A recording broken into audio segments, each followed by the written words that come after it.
Mario Mendoza es un escritor bogotano nacido en 1964. Es licenciado en Letras y magíster en Literatura. Mario ha escrito alrededor de 17 novelas. Entre sus novelas destacadas están La importancia de morir a tiempo, Lady Masacre, Cobro de sangre, Relato de un asesino, y ha ganado 2 premios Seix Barral, entre otros premios, por sus obras Buda Blues y Satanás.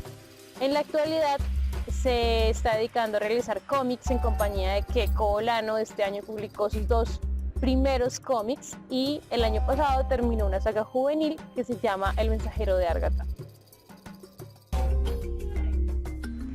Mario Mendoza es uno de los escritores más conocidos y leídos en este momento por las últimas generaciones. Es conocido y se caracteriza por hablar sobre Bogotá. Sus personajes viven, sienten y respiran Bogotá en su máxima expresión.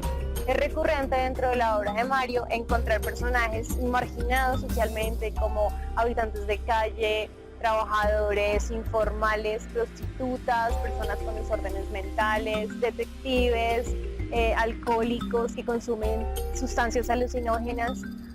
Él utiliza este tipo de personajes, utiliza este recurso para narrar y describir la ciudad.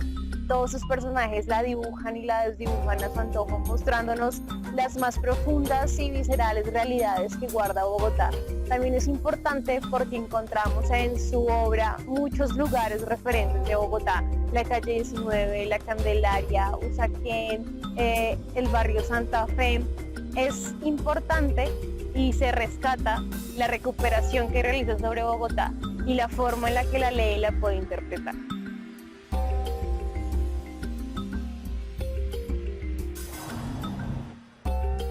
Como lo dije al inicio del capítulo, el libro que nos convoca hoy se llama La ciudad de los umbrales. Esta novela está siendo narrada por el protagonista, que se llama Simón Tepcherani, y su grupo de amigos, que está conformado por Martín, Guillermo, Aurelio, Emanuel y el mismo Simón. Ellos, a lo largo de la novela, narran y nos cuentan cómo perciben la ciudad de Bogotá, esta ciudad caótica, aterradora, de la inmediatez y del caos. Cómo estos 5 hombres conviven y viven en este espacio, cómo son sus interacciones, cómo son sus momentos de amistad, cuáles son los lugares que frecuentan. Como la mayoría de libros de Mario, y lo mencioné hace un rato, los personajes suelen ser muy transfigurados. Se caracterizan por llevar sus emociones al límite, por explorar sus más hondos deseos, sus más profundos anhelos. Los protagonistas anhelan y ansían la literatura.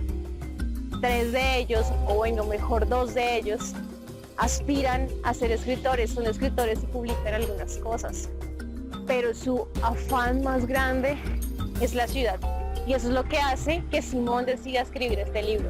Hablar de la vida de sus amigos y cómo esta ciudad y cómo sus anhelos los llevaron a finalizar con cada una de sus etapas. Es una narrativa vertiginosa, atrapa y conmemora y evoca los lugares más icónicos de la ciudad, como también lo mencioné y es usual en las narrativas de Mario Mendoza.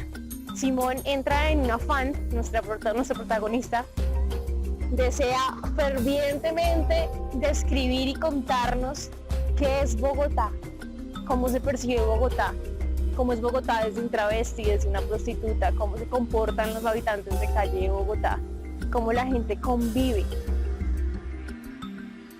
También desentierra o desempolva algunos secretos de sus amigos. Es un libro muy sincero, muy transparente. Realmente podemos captar y percibir a los personajes en su máxima expresión. No hay secretos, nadie oculta nada.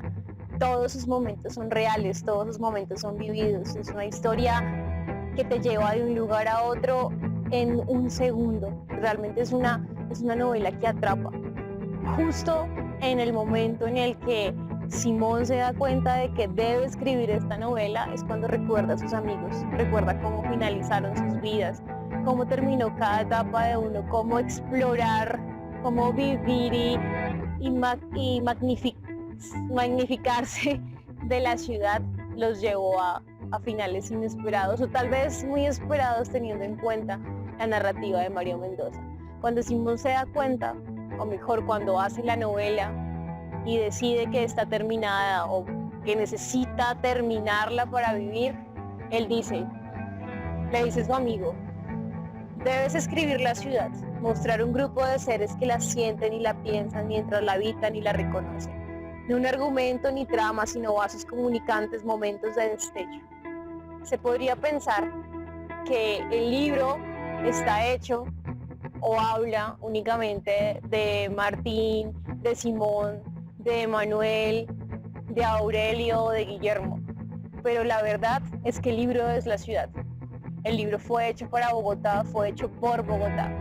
Ellos únicamente le sirvieron de personaje y de espejo para reflejarse.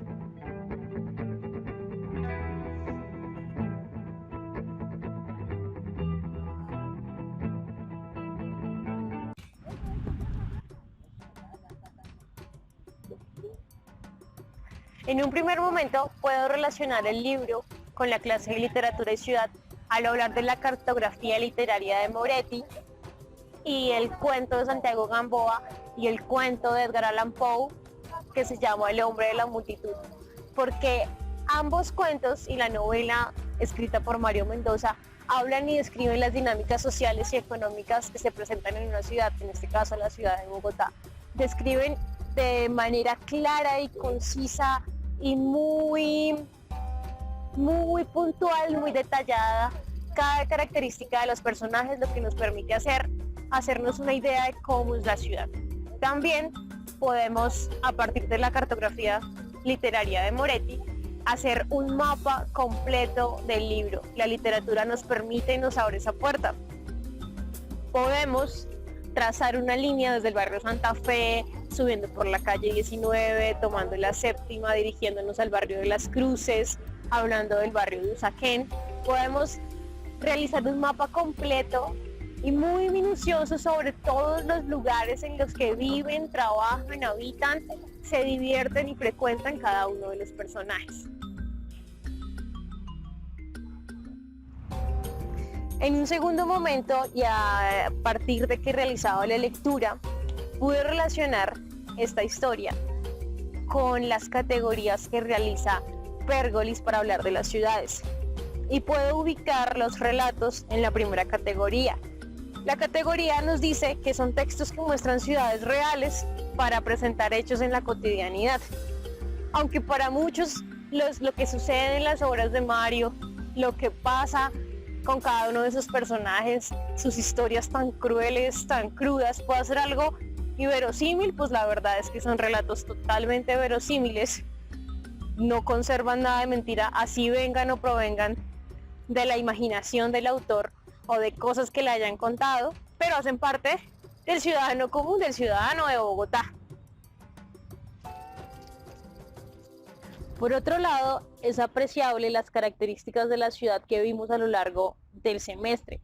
Si vamos al texto de la ciudad la ciudad en el texto de Richard Lehan, se puede ver claramente la organización social, económica y las dinámicas de los personajes. También podemos ver que la ciudad construye un constructo social, un constructo colectivo e individual a partir de la memoria de cada una de las personas y de cada uno de los seres que interactúan dentro de la ciudad. Se observan elementos como la arquitectura, la historia, el urbanismo para describirnos este espacio y relacionarlo con la clase.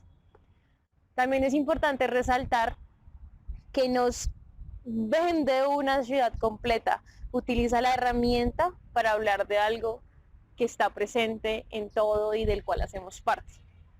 Para finalizar, me gustaría relacionarlo ya a forma más narrativa con el texto del Carnero y con el libro de Ciudades Invisibles, porque en algunos momentos me imaginé a esta Bogotá como la Bogotá colonial que nos hablan en el libro del Carnero, con sus chismes, con todas estas historias políticas, sociales y económicas de las familias y sus dinámicas sociales, pero también por otro lado me imaginé un Marco Polo contándole al emperador cómo era esta ciudad, esa ciudad invisible e increíble que había ido a recorrer y que nadie creería que exista, y donde nadie cree que exista tanta maldad, pero también donde existan tantas cosas maravillosas e increíbles.